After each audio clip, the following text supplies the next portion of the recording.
Hi, welcome to this free webinar. I am so excited to be here.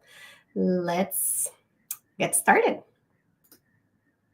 Let's see. Yes, Megan, Hannah, you are in the right place. So I have you all here. Are we ready? So this is a streamed webinar. That means that you won't be able to speak, but you can always send me your questions via the chat and I will be addressing them. So as we move forward, please make sure that you send all your questions my way and I'll be happy to answer them at the end. So good evening, everyone. Let's get started with play-based learning. Let me double check my presentation right here. And we're good to go because I need to have to give me 1 second. There we go. All right, getting started with play-based learning. And bear with me because I have to change the layout and everything so that it's fun. So here we go. For those of you who do not know me, my name is Mariana Carazo. I'm originally from Costa Rica, but I live here in the United States, in Florida. I have a bachelor's degree in early childhood education and a master's degree from Teachers College, Columbia University, with a major in gifted education and emphasis in curriculum in teaching. I've been teaching for over 25 years. I have experience in all grade levels. I worked at different schools. I had my own remediation and afternoon program business down in Costa Rica when I lived down there. And I started doing consulting business for companies here in the United States, learning with Handwriting Without Tears at the time, really great reading. I got married and I moved to Orlando and I had to restart again. I had to find a passion and figure out what I was going to do. I continued with the consulting. I was super comfortable. Then I became a mom and absolutely everything changed. When I became a mom, my firstborn, Elena, had multiple food allergies. So she stayed home for the first 2 years, but then she was eager to go to school. When I started touring different schools, nothing resonated with me. I was lost. I didn't know what to do. I had all this expertise, all this knowledge about education, and I just could not put her into the system.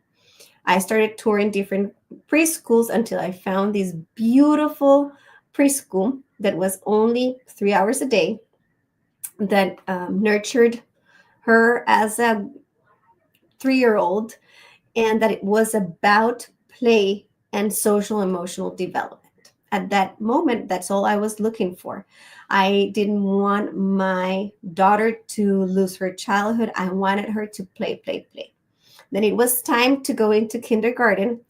And I used to have a play group here at home where I invited friends over to play. And I did a little bit of the academics the way I like doing them through play and exposing them to different concepts. And one of my good friends at the time said, I think you should start a homeschool group and we should homeschool our children. And I immediately panicked because there was no way I was going to homeschool.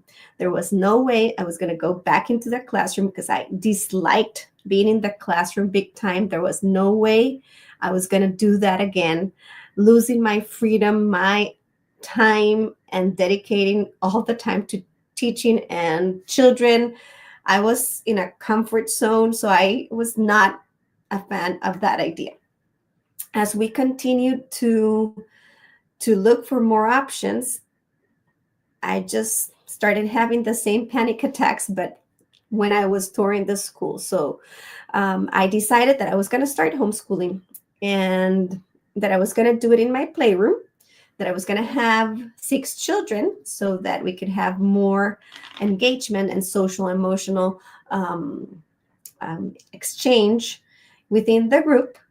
And everything was ready to go. I was super pregnant at the time. By super, I was probably 7, 8 months pregnant with my second child.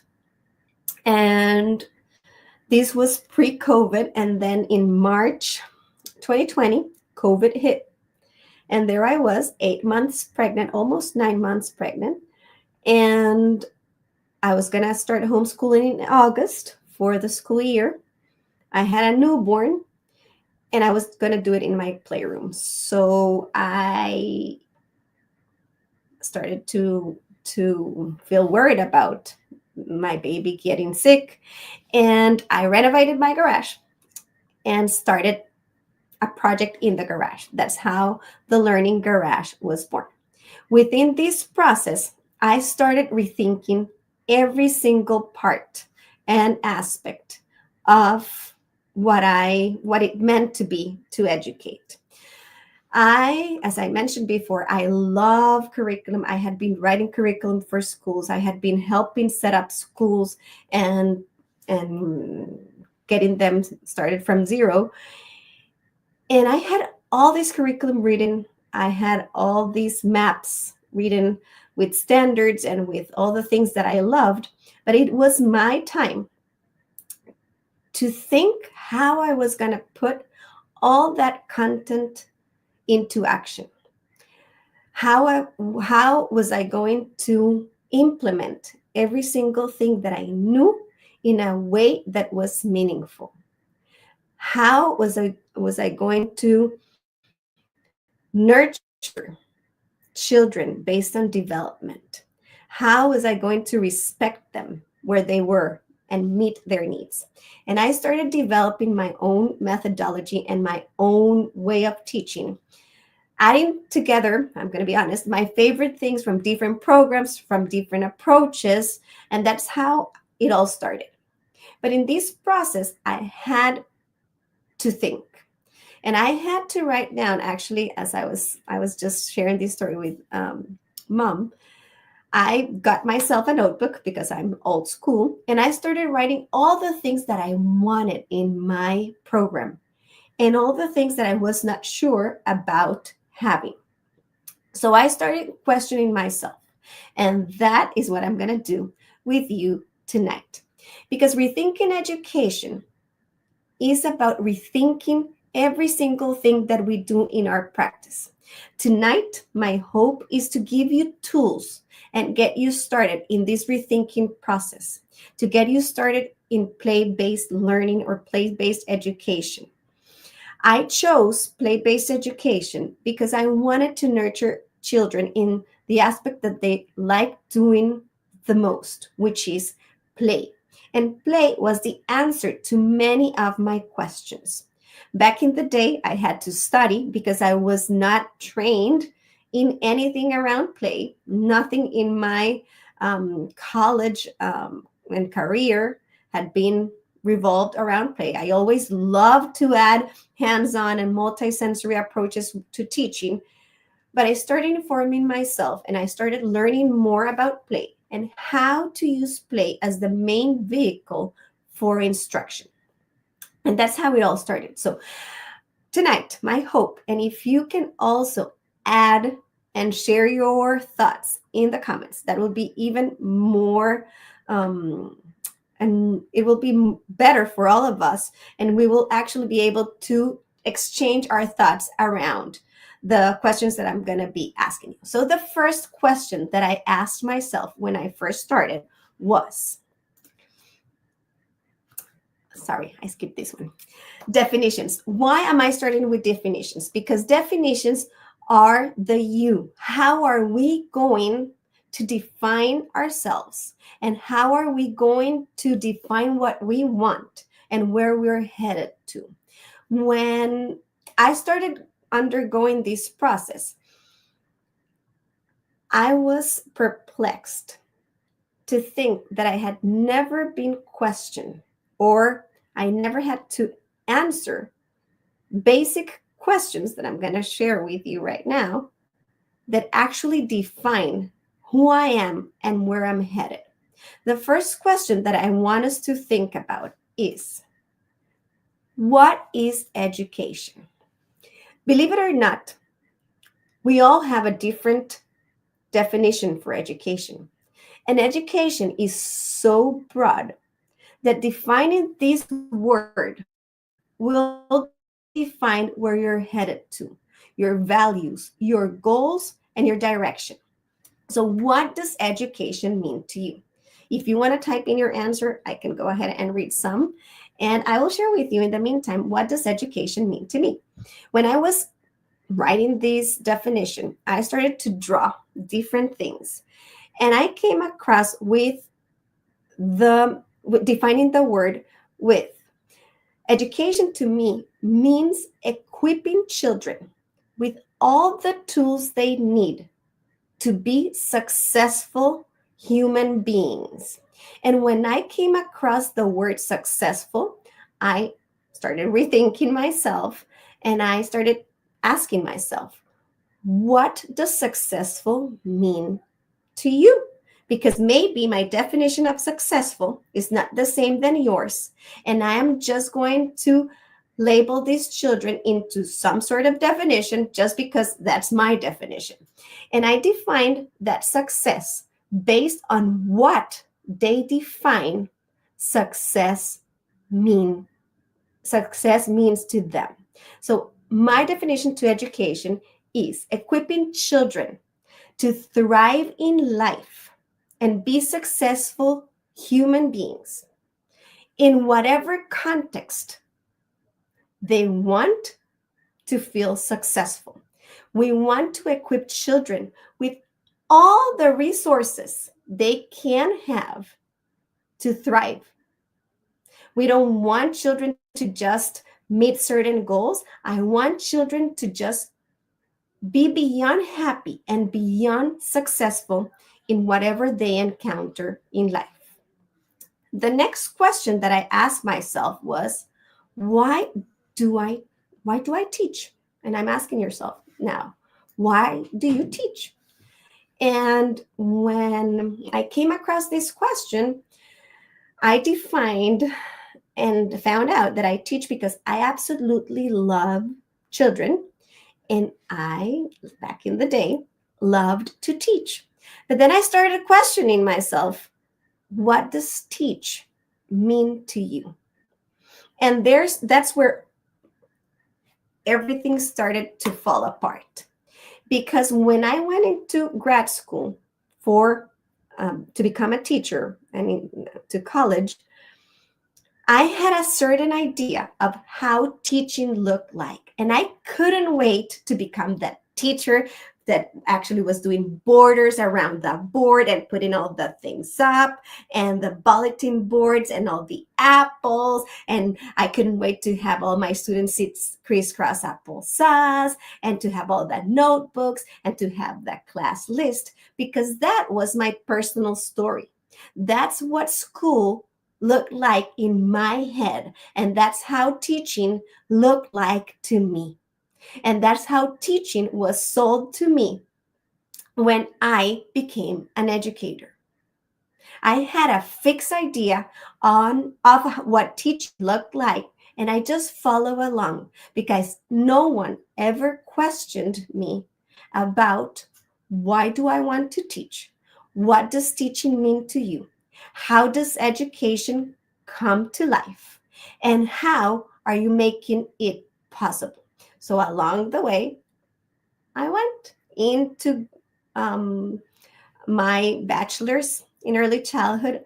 I loved it. I was thriving. I loved all the cookie cutter teaching and getting ready for that big moment where I was going to be an assistant teacher and getting exposed to all of that.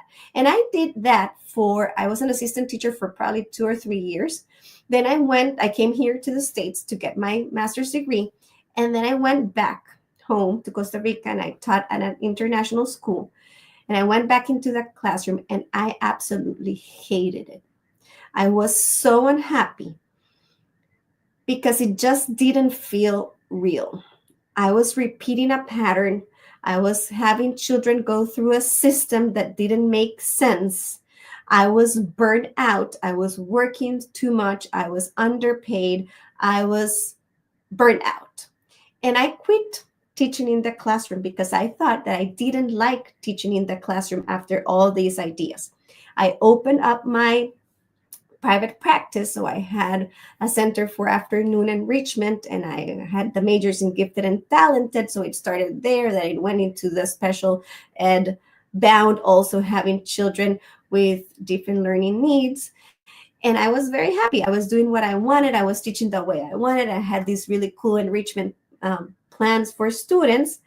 And I never thought about the classroom again because I was happy. I moved to the States, and I always thought that I didn't like teaching. When I started teaching my master class, my play-based education master class, I think it was the second generation that I did it, probably 2021, I discovered that it was not teaching that I disliked. It was the system. It was the whole process that was not a fit to me. When I started teaching in the Learning Garage, I rediscovered my passion because I was living my true definition of what education means and why I teach. Rediscovering who you are and having the definition towards education and your purpose is the first step to rethink education. Because if you don't know what that means to you and you don't have your purpose clear enough, we will be just lying to ourselves. The minute that we discover that purpose and that we can see our path is when education will start changing. The next question that I have for you is, what are your personal, sorry, I ate the word your personal beliefs, and why do you believe in X, Y, or Z? Why do you want your children, your students sitting crisscross applesauce? Why do you do the bulletin boards? Why do you do the black outlines around the letters? Why do you have children sitting in rows in a classroom? And that's when I started rethinking everything that I was going to add into that garage. And if I had a good answer for that question, that particular practice would stay. If I didn't have a good answer to that question, or the answer was control on my end, that practice needed to go. And little by little, I started rethinking everything, the way I wanted children to sit, to feel. Will things, small things like, will they wear shoes inside the space? Will they be required to ask when they want to go to the restroom? Will they have tables and chairs? And that was, of course, a yes. Children love sitting at the table. They just need more options. So little by little, I started rethinking the whole program, from the learning environment to the curriculum. Why am I teaching what I am teaching? What is the main goal of what I am teaching? How do I want the teacher role to be? What are the expectations for the students? And my biggest answer, and the answer that I had the most, was play. And play was present in many of the questions that I started asking myself when I started this journey. And why did I choose play? Because play is the way children learn best. Because play is what science proves, and how science proved that children learn better, they make connections, they live that learning. And when I started thinking about play-based learning, I had this idea of everything has to be play. And yes, in the first 6 years of their lives, we want it all to be play. We want inquiry. We want wonder. We want children to just develop all these skills that they need in these first 6 years of their lives through play. But I had a really big question when it came to elementary grades. How am I going to make this possible in um, older grades? How am I going to have these children working and also learning all the curriculum they need to go through play? And I continued researching and I continued putting it into practice. And I just couldn't believe my eyes. When I first started, I had a multi-age group, children ages five, no, not five, three to probably 8. So grades pre-K through second grade. And I couldn't believe my eyes. All the children were collaborating. All the children were enjoying the setting. I had a beautiful layout. I had flexible seating. I had a beautiful curriculum in place. I had programs, because sometimes people think that when you play, you cannot align or marry a program. I had programs. I chose the best elements and I started creating my own world. And that world has been the happiest journey that I've had in my life. I can tell you now, after 5 years of being in that garage, I've never been happier because I rediscovered my passion and I made my definition of education come to life with the right practices. What I discovered in this journey is that when we are teaching, and that overall education does not respect child development. That I had been studying education for so many years and that I had never seen that all the practices in the traditional school system go against child development. Their readiness, what they should be doing per grade, per year, does not align to the practices that we're pushing children to face. The attention span, the readiness that they have at that particular moment of time. So I started playing even more and I started creating a system. The first thing that I discovered in this journey was that I had to unlearn to learn.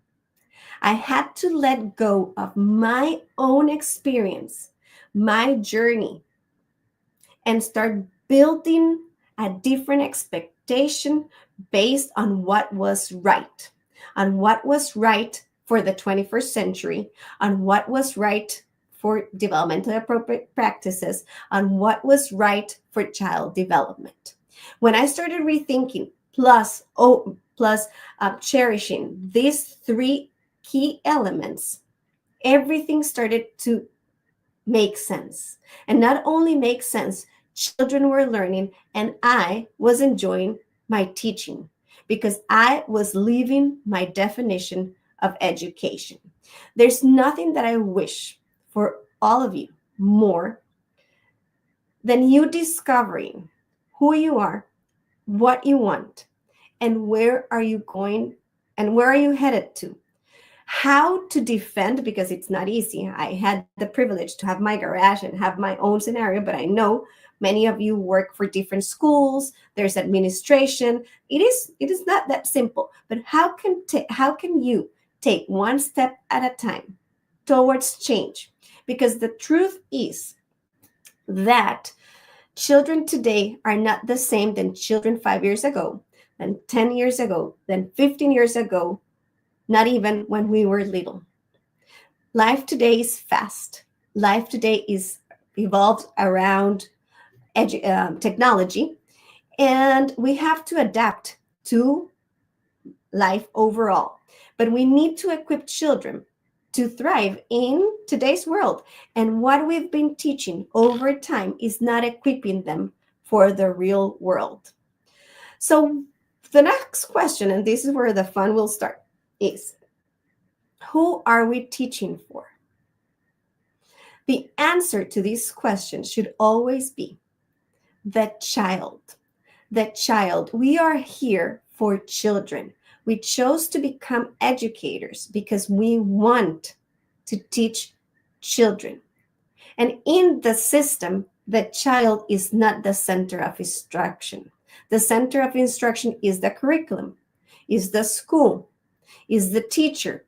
And the last person involved in the equation is the child. The first step after, and that's the second step. The first step is start to rethink your practices and find your you. Who are you? What do you want? Where are you headed to? And the second step would be defining who are we teaching for? How can we discover and how can we learn who the child is? Who's our student? Who's our learner? How are we going to nurture this learner? These are some of the things that I use to identify my learners. I'm beyond happy to tell you that I'm opening a school. This is the first time that I say it in front of cameras, and I'm thrilled to be opening and to continue to grow this project of mine. And learning about the child starts since that first encounter with the child, with this admissions process, with the child entering a um, a school. How are we going to meet that child? What are we asking the family? What information are we gathering? Are we ready? Do we know that child as a whole before they come to us? What do they like? What do they enjoy? Where are they academically? Where are they socially? Where are they emotionally? What are the things that they are struggling with? Which are their strengths? Knowing this child is crucial to be able to tailor education and to be able to teach them. If we don't know the child, we have no purpose. And instruction should always start with the child. And with the child, not only in paper, because gathering information is simple. We can send as many questionnaires as we want, but it goes beyond gathering the information. It comes to putting this information together and knowing how to tailor and how to address those specific needs based on the child. What are some of the things that have worked with me and that I'd love to share with you? The first one is I create a learner's profile. Let me make this bigger. I create a learner's profile. So I have, this is for younger students. So I make sure that I know which are the, wait, let me see if I can make this bigger. Which are their play schemas? What do they prefer? What are the patterns that they enjoy the most when it comes to play? How can I nurture those patterns? Because if I know their play schemas in the early years, I will be able to tailor invitations to play. I will be able to set up provocations. I will be able to set up different activities that I will know that will be preferred by that child. Minute number one. What are the play stages? Where are they in these initial first years of age? Are they in the associative play stage? Are they in the parallel play? Are they moving into the cooperative stage? Where are they exactly? What are their interests? What observations do I have socially, emotionally? What's the family input? Where are they in abilities when it comes to academics? When we think about a learner's profile, we want to think of the child as a whole individual. We stress so much on academics, and don't get me wrong, academics are crucial, but they're one of the many elements that need to be taken into consideration, and not only in early childhood, along the way, because even when children get into elementary grades, we want to make sure that their needs are met, and they struggle socially, they struggle emotionally, they're still developing, and they still need the same input than younger children. They need to be guided, they need our input, and we need to know who they are in order to be able to meet their needs. Ability groups. Ability groups is one of my favorite things, and this is one of the things that have worked the most in my environment. When I have a learner's profile and I know exactly who the child is, and this doesn't take one day. It will go through the admissions, it will go through the first days of school, it will go past a month probably of the first of the school year. We will have that idea of who that child is after we've had many encounters with that child. I usually spend 2 to 3 weeks with, no, probably more, 3 to 4 weeks with new students, getting to know them, who they are, what they like, where are they in every single subject area, how can I meet their needs. And once I have this entire profile and I know this is the child, this is what that child is, I will place them in ability groups. I actually do not like grade levels because grade levels are a way of standardizing. They're a way that will help us adults, of course, organize the system, and they're a way of knowing who's where based on a norm. But between and along the way in that norm, we will find different levels. That's why I also love, and it's going to come further along, that's why I also love multi-age group, because when you have children of different ages, doing ability groups is so rich and so powerful because children will benefit from each other. When you do ability groups, you'll be tailoring the instruction to that specific group of children who are at the same place at the right time. Ability groups change, and they can change based on the subject that you're teaching, based on the needs. Let's say if it's social emotional, they might be somewhere else. When it comes to maturity, when it comes to math, they could be different. Ability groups do not stay the same in all subject areas. We want to make sure that we know the child well enough to place them in these ability groups. Because when we place children in ability groups, guess what? It is less work for us educators because there's no constant repetition, because there's not redirection towards a behavior, because children who are not in X, Y, or Z ability level and you have them listening to the same lecture, and maybe we have a child who's advanced, that child is going to start misbehaving. And that's where it all starts going downhill. When we teach in ability groups, children are engaged. Presentations, and that's something different that I do small groups of presentations based on ability groups. Instead of long lessons of 45 minutes to an hour, I teach 20 to 30 minutes or even less, sometimes 15 minutes of a specific skill based, not skill, group of skills, because I'm not skill based, that will actually nurture that specific group.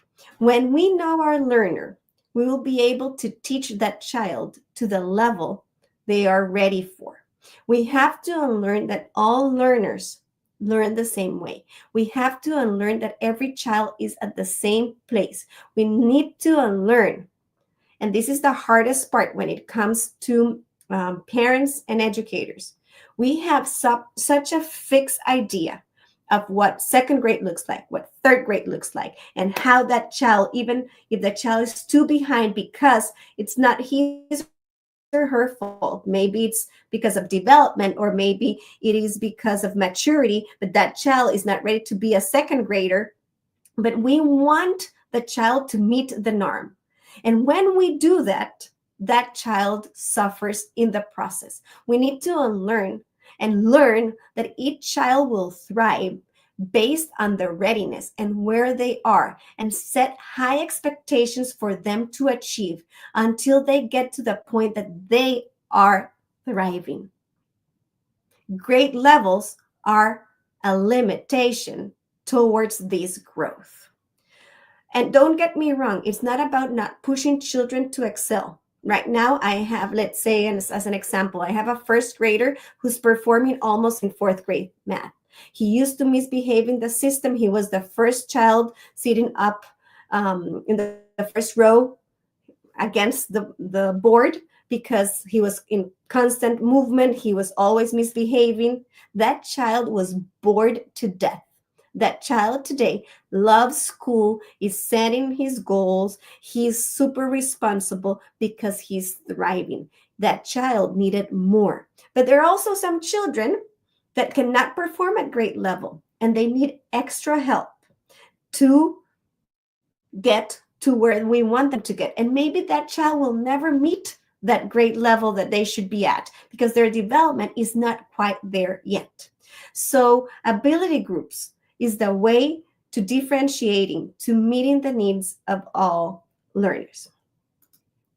And if you have questions, by all means, please drop them in the comments because I'll be happy to answer them at the end. Designing a play-rich environment. So we defined our you, we moved into the learner, and now we're moving into the environment.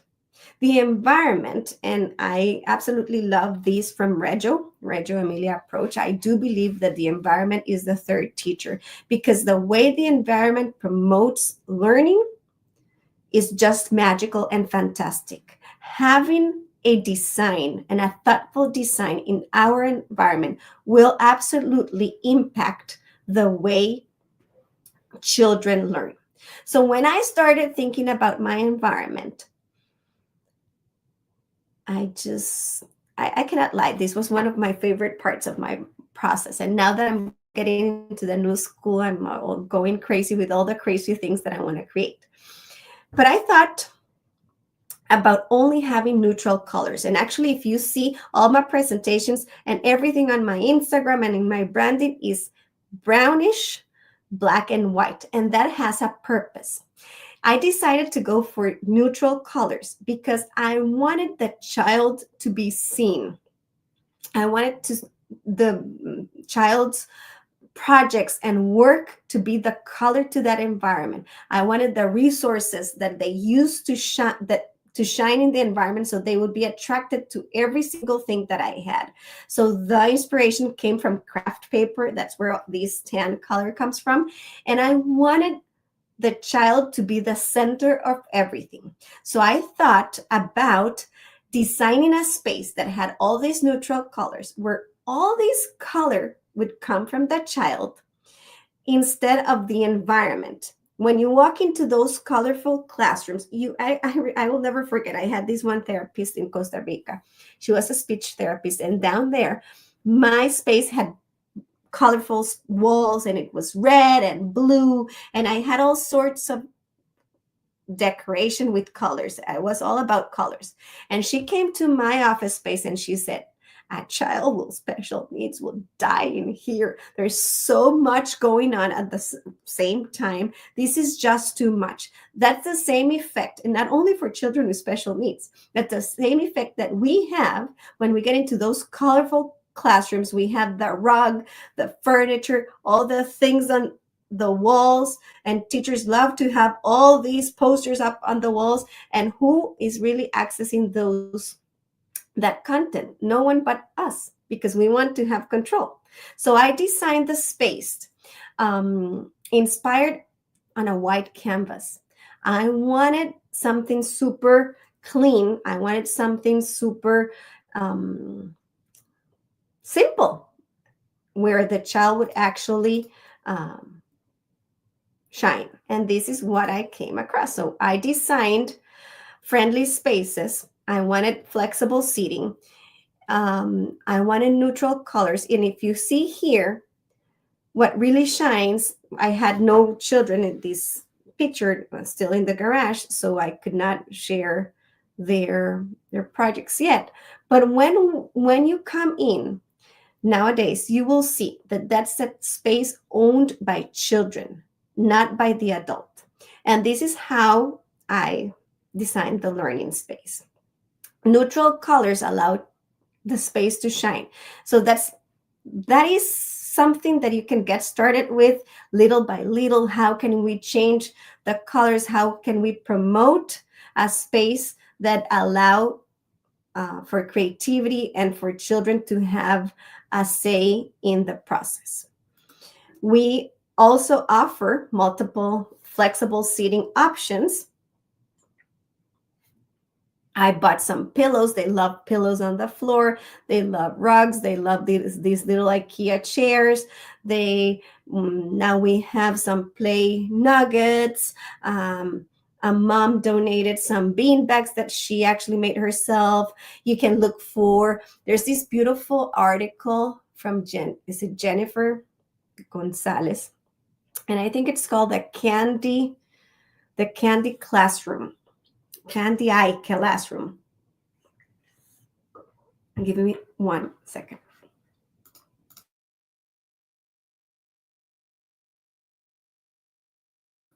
Sorry. And she describes how she started gathering things from families, and she created the most beautiful, flexible seating space for an elementary classroom with old couches, with chairs that parents donated, with repurposed pallets. And it was just fantastic. Having flexible seating in the classroom does not need to be expensive, because we can actually be creative and find accessible options. We are what we teach. So now let's move into the next topic, the curriculum. What are we teaching and why? And when you start asking yourself, and I'm not going to go deep into this topic because now, even with AI, just think about it. AI is giving us the answers to absolutely everything. How can we equip children with the content that they really need? What do we teach? How do I align that with play? How do we teach it?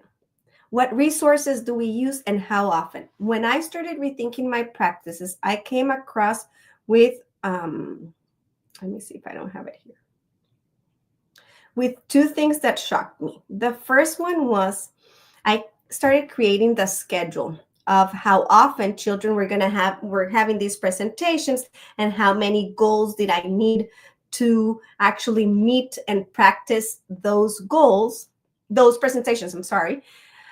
And when I designed the schedule, I discovered that they were wasting too much time at school, that I needed just 2 meaningful presentations per week per subject, and maybe 2 or 3 repetitions of that content that I was going to teach, that I needed to cluster the content in a way that it was meaningful and made sense, and that I needed to teach towards real life. Let's say if we were going to teach about money, and money is one of the examples that I like to teach best. When I teach money, I wait until second grade, because what is the point of recognizing coins in kindergarten and first grade if they do not know how to add or subtract? What is the purpose of teaching money? The purpose of teaching money is actually to use money. It's actually to learn how to use it, what it means, to go and buy something, to know how much do we need as change, and to be able to use it in real life. So when I teach money, I remove that content from the early years and I put it together in a meaningful way when children are ready to be able to apply that content, because it's meaningful, because it has a purpose, and because it will be learned in a blink of an eye, because it makes sense. It makes sense to children. It makes sense in the real world. And when your teaching is intentional and it has purpose, it will stick. So I realized that when I was doing this whole schedule, that there was a lot of time that was just fluff in there. And I created my own long blocks of learning and started rethinking everything that I was going to teach. So every time I'm going to teach something, I ask myself, why am I teaching this? How can I apply this in real life? Because if I don't have a way of illustrating that information in real life, it's never going to be meaningful to that child. The other day I was teaching long division, and I had a hard time rethinking. Why do I need to teach my students long division? When are they going to use long division? And yes, we need to know how to divide. Yes, we need to know the process of division. Yes, we need to be able to apply the process of division when we go to a store or when we're solving a real life problem. But they will never do a long division on paper, because if I ask you to do a long division right now, you're going to grab your phone and solve the long division. So here's where my line of thinking comes. Why are we teaching what are we are teaching? How can we make it meaningful? I do have a way of thinking that aligns with, yes, I want them to be exposed and learn the content, but how can I give them more? How can I give them much more? How can I equip them with the true skills that they need to beat that AI bot that everyone is using? How can I equip them to be critical thinkers? How can I equip them to collaborate? How can I equip them to be creative?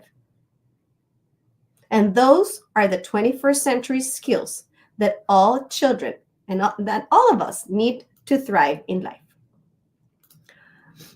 Community. Community is huge when you want to rethink education. You cannot think about a 21st century program without a strong sense of community and belonging.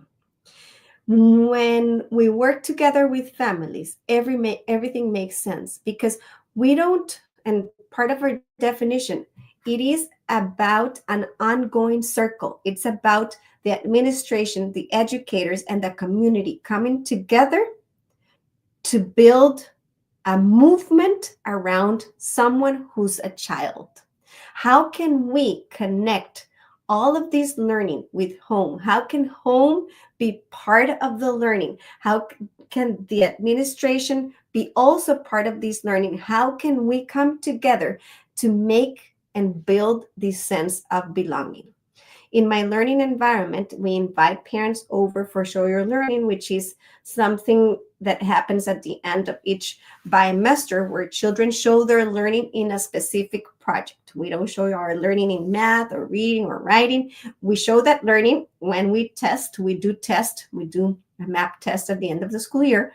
But when it comes to community, we involve parents in their projects. We involve the family. We make sense of the information that we teach and that the children learn at school in a way that is relevant. And there's nothing more relevant to a child than their own family. Community is crucial when it comes to the process. Involving parents, strategies that could help. I love doing professional development and informative sessions for parents about development, about screen usage, about mental health, about practices that we've been using, about the model that we use. Because if we inform parents, parents will actually be part of our movement. If we involve parents on why play is important, on how children learn best through play, what's the impact of play in the brain, how can we make it possible, what's the research behind it? If we give them all this information, they will be informed. And informed parents and informed educators make the difference, taking that one step at a time. Because people who are not informed are just spreading what they know, and they are only married to that learned self that they have from their previous learning experience. And I'm not saying that that previous experience was not great. I'm just saying that it is completely outdated. Teaching for real life. So this was us on our field trip to Publix after learning money. So the children had a task. They had a budget. They had $5 or something like that, and they had to buy 4 different items. So they had clipboards, and they had to add and subtract and make sure that they didn't go over those $5. No one will ever forget that field trip, because that's where we were putting all the learning and all the information that we learned, the content and curriculum that we learned into practice. So why play? Why play-based education?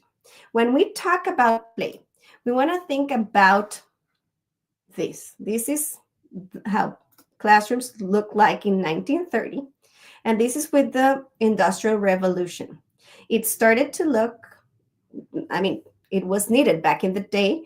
Factories were being created. We needed to prepare, they needed to prepare children and their families to go into the assembly line and make sure that they followed that process. And they created an assembly line of a system as the educational system that we know and that we know still today. That system worked for that particular moment in life, but that system continued to exist until now, almost 200 years later. And that's how it exactly looks today. The only difference is the color in the picture. Um, Playful learning. And when I started, this is a research study done by Harvard University. In 2023, Harvard University published this amazing book. And this is free. You can actually download it and print it. It has amazing information and resources. They published a study that they did over 5 years around the impact of play in three different settings and how play actually impacts children, their learning and their behavior as it is used by instruction, as instruction. When I started reading this investigation, I was thrilled because I was not longer the crazy woman teaching in her garage under play-based education. And they came up with this term that I now use a lot, playful learning, because they talk about how play starts to evolve over age and time and how it changes. And sometimes we have to adapt our instruction in a playful way. When we talk about play, we talk about child directed play, open ended play that is uninterrupted, that's high quality play. But that high quality play happens typically until age 6 in school settings, and then teachers come and start instructing. What playful learning says is that we can have that type of play, but there's also a way of teaching which embeds playfulness in our instruction. When we think about play-based learning, we don't have to think that we have to change absolutely everything. And it becomes easier over time because we want to make sure that we use play as the vehicle of instruction. And that's why I have applied over time, especially in the elementary group setting. In the early childhood setting, I am all in for open-ended child-led discovery and play. Play invitations and provocations. And as children start growing or show interest for particular areas, you will start exposing them. But when it comes to teaching older grades, there are things that you need to teach. There are things that are not as fun, and there are things that you just need to make fun somehow. Playful learning is one of this book is a must read. Then the other main component that I follow are 21st century skills. 21st century skills have to do with, this is a study that the World Economic Forum had back in 2015. They did it back in 2015, and they said, and I didn't add the QR code, but you can look it up. And there's also one on future jobs. And they said by the year 2020, all children needed to be instructed in three main areas. Number one, foundational literacies. If you see that, that's all the academics that we teach today. Competencies, which have to do with critical thinking, creativity, communication, and collaboration. Character qualities, which are all these qualities that give you that character and make you grow as a person. And I added that fourth component because they did not propose that fourth component, which is the social emotional component: mental health, self-control, personal relationships, decision making, and self-regulation. If you think about this, there is one word that summarizes all of them into action. And all of these skills can be achieved through play. Every single one of these skills. So why removing play? If play is what's gonna give me 21st century high quality education. So this is kind of this was like my first aha moment when I was researching and learning. I didn't have the playful learning research. Now you have it. It's amazing. But this is where I started, and where I started questioning all my practices. How can I give all these four categories the same importance? How can I base my teaching to actually meet all these categories? I moved I moved on, and the children started growing, and I started to have more play by subject areas. And this is what I think about by playful learning. I invite children to play when it comes to presentations, and I always make it hands-on, because if I even expose you to a hands-on activity, you will never forget it. You will learn it. If I expose children to hands-on meaningful presentations, they will learn the concept in no time. We do a mix of both. We have play as child-directed and open-ended, present at all times in the learning environment in all grade levels. Play is never an option. It's never limited. And we also embed play into all our presentations. And we also have books. We love books. Sometimes we have workbooks, and we have worksheets, because, and not, I don't say often, but we do have books often, because the problem are not the books or the worksheets. The problem is how we use them. If we have a meaningful practice, and if we have a meaningful activity that's in a book or in a worksheet, by all means, please do it. The problem are not the worksheets, is the frequency of the worksheets, is how we want to just give children a ton of worksheets to make sure that they actually learn something, and they're not quite learning anything. It is easier to substitute that worksheet load with a meaningful presentation, and then just give them an X amount of practice. Some can be hands-on goals, some can be flat learning goals.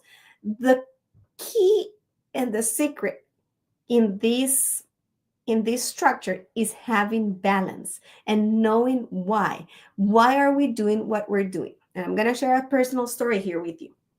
The only thing that I've struggled doing hands-on has been grammar. And actually, they're doing their grammar book. And I used to do a presentation, and they are not learning that grammar the same way they're learning the other things, because I didn't have the time. That was the reason I was teaching. I am teaching right now, I don't know how many ability groups, and 3 ability groups, like 6 grade levels. And I have never invested into creating something meaningful for grammar. And I can totally tell that they have not been exposed hands-on to that grammar. So I decided that I'm going to change that in this month that I have left, and for next school year, because I do want them practicing on workbooks and worksheets, but they need to learn that grammar in a concrete way. They need to understand how it looks, how it feels, how it actually makes sense, because that's how they will learn it best. The minute that we just sit comfortably and think that the book is just going to do the job of teaching that child, it will actually take longer. The same thing happens with homework. It's just worksheets, homework, and extra and constant repetition are just a need of control of the adult. We think that we will make children learn and practice and actually master a skill by that extra practice. And we have to substitute that extra practice with meaningful and purposeful experiences. This is how, and I want to show a sneak and peek of how the garage started. This is an old but goodie video of how it started in those first years. And then I'm going to show a video that I actually took today and how it looks today in older grades. So this is how it goes.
So that was the first year. Let me make this back. That was the first year. And as you can see, it is more early childhood looking. They had more free invitations, that they had less curriculum to meet. And also play starts evolving, because I've noticed as they grow, I don't have to set any play invitations anymore, because the students that I have already know how to play, and they don't even look at my invitations. They want to create their own thing. So I have to offer a variety of resources. My job is to make sure that they're still interested in the environment and how to tweak and change the environment. This is how um, learning actually is going. Good. Like a fly is like a. So it's reading comprehension. For here it's Miss Alicia working with a group of children ages 6 through 9, with writing prompts. Are you writing letters? Here we have some kids, my dear friend here, working with numbers. Guys, what are you doing? Building a village. Why? Because we want to. Did you finish all your goals? Yeah. Yes. Can you play when you finish your goals? Yeah. Can you play all day? Yeah. Yes. What are you doing here, my friend? I'm working on math. You're working on math? And so you're doing your third grade math, right? Hmm. What are you doing here, girls? You're doing your goals? Are you? Mm-hmm. Hello, friends. What do we have here? I'm doing daily language. You're doing your daily language. How about you, friend? I'm doing math. You're doing math. Hello, this is Christine doing intervention right here. What are you working on? What are we working on? Work on math and multiplication. And this is my friend Elena. Hello, Elena. What are you doing here? Decorating my history. Decorating your history. So this is how it looks like. Multi-age group in action, working at different levels, meeting goals. This is our goal setting. We're meeting these goals for the day. Morning goals are happening. 3 different ability groups right here. The children are meeting their goals, their morning goals. We already had some presentations in the morning, and now they're meeting their goals right here. They all have the independence and responsibility to track their goals independently. Wait, oh, All right, and that is a great summary. That was today. If you can see in that, if you saw and you took a close peek in that video, every single child was doing a different goal. I didn't know when I was recording that they were all in a different goal. So we have small presentations that happen. We're 2 educators in the room. I do science and math and spelling and grammar. And Miss Alicia does language arts, reading, writing, and social studies. And of course, I also come up with art ideas, in with open-ended play ideas and materials and activities that will spark curiosity, which has been my biggest challenge, to spark curiosity in older kids. These kids that were playing there were 10. And you saw Alberto is my son, who's wanting to come to school. That's not a typical setup for him, but he's there. He wants to learn.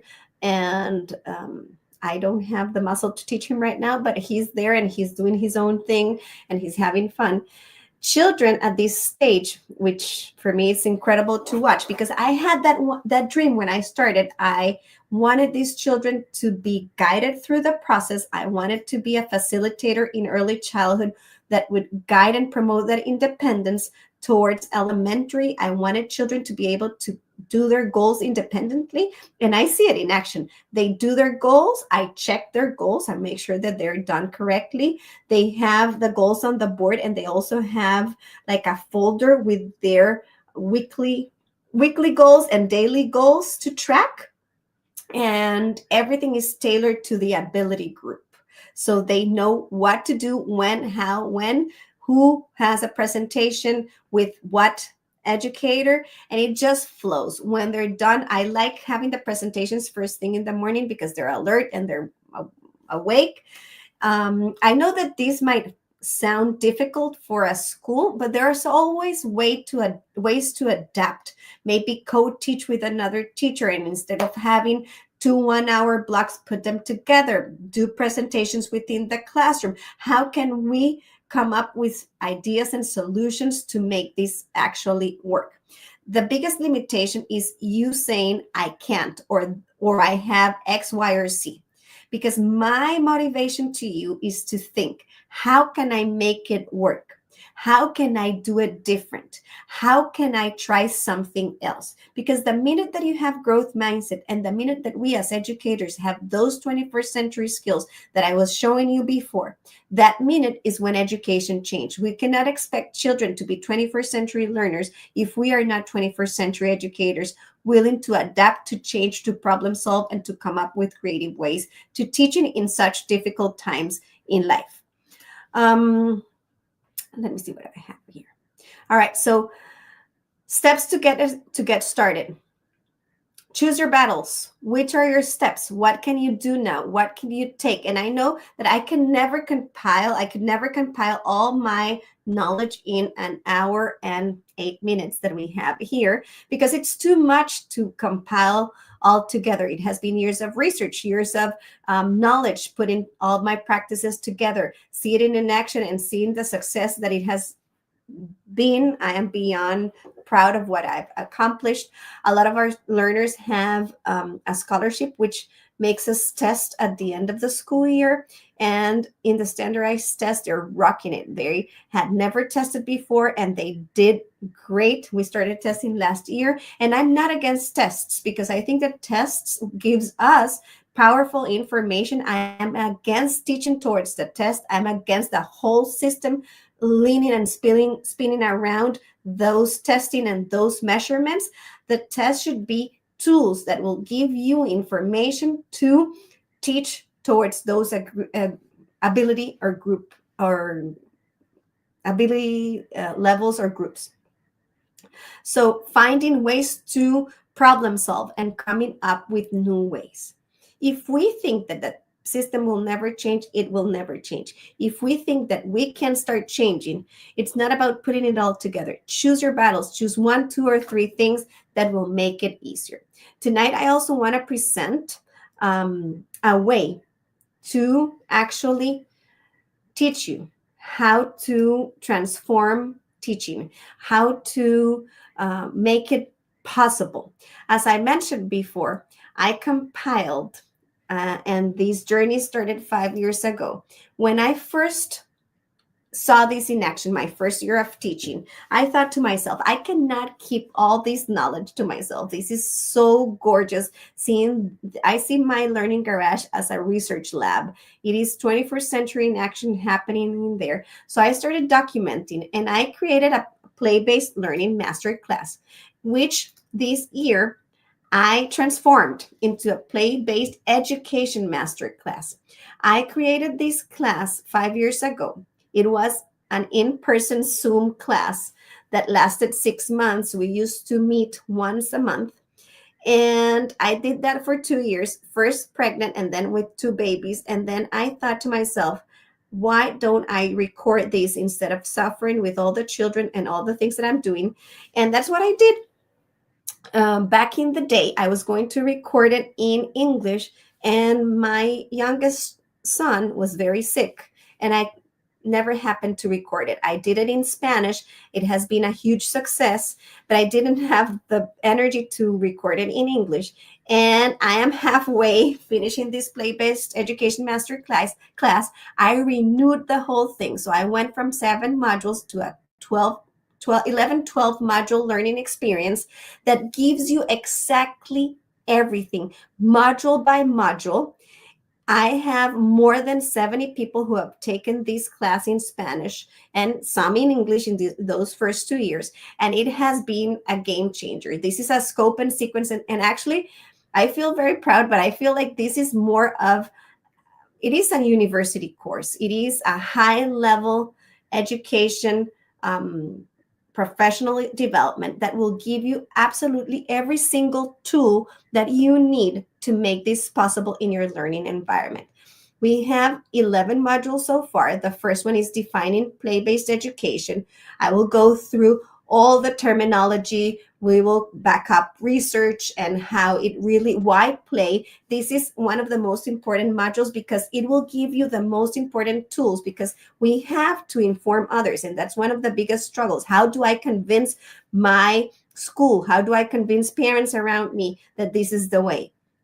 Module number 2 talks about why learning through play and about playful learning in depth. Module 3 talks about rethinking our practices and the big why. And I will guide you practice by practice. Why do we rethink such practices? How can we change them? What can we substitute them for? What has worked for me? Because again, why am I doing this masterclass? Because if I would think about keeping this to myself, education would never change. I believe in abundance. I believe that the more I share, the more children will benefit from the things that I've created, from good practices, from good instruction. And the more we replicate models, the faster we will change education. This masterclass has changed many lives.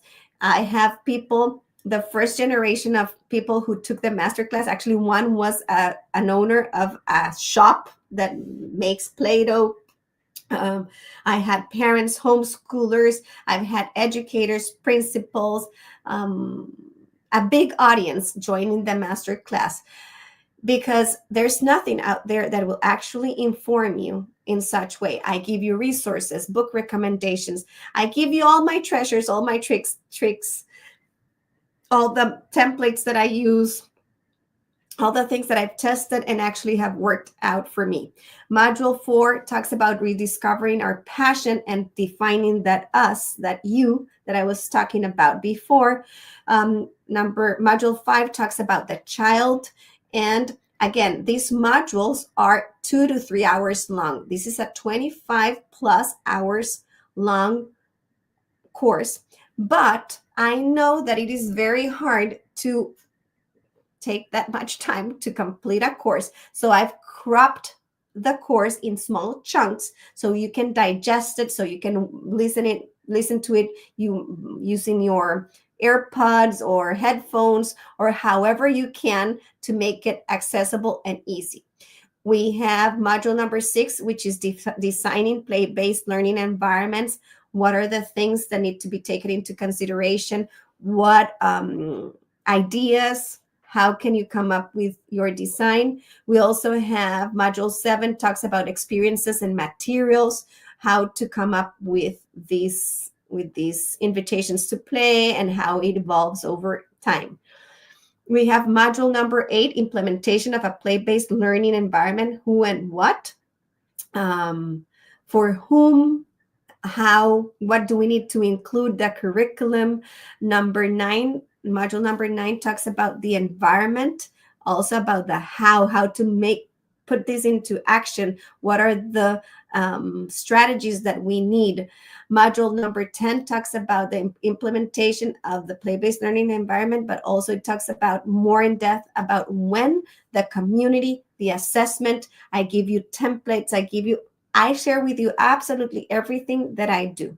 Module 11, this is a new module, absolutely new module, and I'm beyond thrilled. This module talks about key elements that we need in a 21st century environment. When I named this class, it all started with play-based learning, but this master class has evolved because this master class now comprehends all my methodology. It includes this module 11, talks about mental health, how to teach mental health, how to teach values, how to protect risky play, how to protect play, how to grow not an anti-fragile generation, how to actually equip children with all the much needed skills that they need to thrive as human beings in life. The benefits that make a difference from taking these classes, it's a proven methodology. I've used it for 5 years. It works, and it's not only a methodology. It will equip you. It will make you change. You will never be like me. I will never be like you, and that's the magic behind this, because you will be able to personalize your knowledge and put it into practice in a way that it belongs to you. We have practical tools and real examples, and you will have direct access to the course creator, which is me. This course is part of the Play Lab. So you will have access to a chat where you can ask me all the questions, where I will be guiding you through the platform with whatever question that you have, suggestion, idea that I can actually guide you through. Then we have, it's proven, more than 70 people have already taken the Place Education Masterclass, and it has been a success. I enjoy creating it. I enjoy recreating it. I promise myself that I won't do it 5 years from now, because I have to control myself, because I want to keep adding and adding and adding. And I will probably continue to do so, because that's what actually works. We need to continue growing and learning. For those people who have already purchased the previous version of the class, I always give a symbolic amount to upgrade to the newest version. You have unlimited access to these masterclass. I really don't like when you buy a course and then you have like only 3 months to watch the class and you never actually take it. My goal here is to equip you so you have lifelong access to the class. We have 11 modules, 11 or 12. That might change as I finish recording it. We have already 4 modules up, and I will continue to upload the majority of the content in April, May. The cost is $640, but I have installments. So there's an option to pay via installments. I think it's 8 months, so it's $80 per month. This is this is actually what has made it possible for people to afford the master class. Actually, when I was creating this last version, this is still too inexpensive, and this is the first version. I don't know if I will sell it again for this amount, because once again, this is a university course. It is thousands of hours, thousands of resources. I wish I had something like this when I was becoming an educator.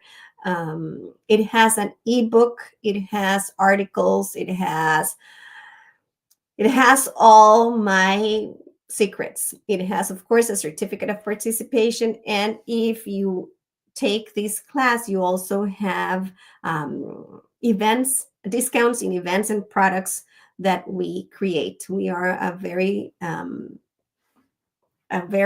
strong community, and my ultimate goal is to equip you and to always be hand in hand with you, helping you grow within your practices and making education be top priority. This is a way of me rethinking education. When I first started doing this, I had a lot of people coming to me and asking a lot of questions, and that's what pushed me towards creating something like this. This is the relaunch of that masterclass, that initial masterclass. I'm very happy to actually have it in English, and it has a purpose this time around, because this is the same class that I will use to train my educators at my new school. Um, Play can change a child's story for life. Play is what will actually make a difference when it comes to teaching. Thank you so much for being here. You have this QR code for the class. If you have questions, please, by all means. I didn't see any questions along the master class. If you have questions, now's the time. I'm going to wait a little bit. And I hope that you enjoyed the class, that you learned, that you can actually put it into practice with the tools that I gave you and equipped you with tonight. And I hope to see you in the masterclass. Thank you so much for being here. I'm going to wait a little bit for questions. Let's see if someone has one.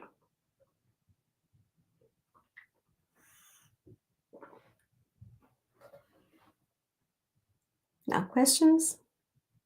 Well, you can always reach out to me via Instagram or send me an email. And I hope you have a lovely evening. Have a great night.